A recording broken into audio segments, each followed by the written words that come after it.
今次我同宣明會嚟到蒙古，親身體驗到貧窮小朋友嘅生活苦況。最難忘嘅係探我助養其中3個小朋友，佢哋就同媽媽住喺呢一個租翻嚟嘅殘舊蒙古包。呢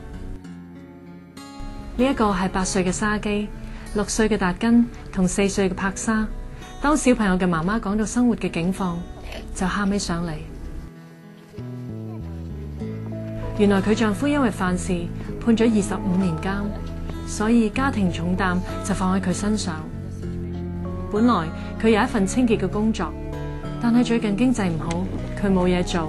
只能夠靠執垃圾變賣為生，一日賺10幾蚊港幣左右，僅僅夠一家人一日食一餐。好似今日食完呢一餐，屋企就咩都冇。而喺落雪嘅日子，媽媽連買煤炭取暖嘅錢都冇，一家就係瑟縮喺屋裏面，又邊度有能力俾3個小朋友返學？佢哋甚至出世以嚟都未沖過涼。即使係咁艱難，媽媽都收養咗佢姐姐嘅仔沙基，因為佢知道沙基冇人照顧，亦都唔想睇住佢變成街童，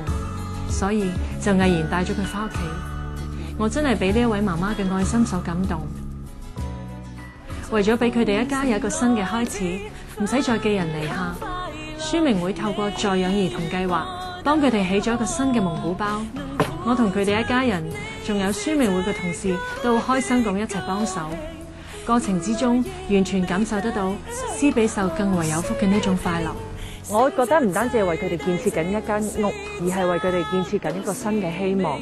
我自己好開心同埋好感動，同埋諗到自己少少嘅助養可以俾到教育佢哋，改善佢哋嘅將來，帶嚟一份咁好嘅希望，我真係覺得好值得。呢個世界有咁多貧窮嘅小朋友需要幫助，我哋未必可以一下子改變過嚟，但係只要你願意成為宣明會嘅助養者，就可以為其中嘅小朋友帶嚟新嘅希望，甚至乎改善佢哋屋企，甚至係整個社區，就好似我助養呢個小朋友咁。唔好猶豫啦，即刻打電話去宣明會熱線23942394，同我哋一齊做助養者啦！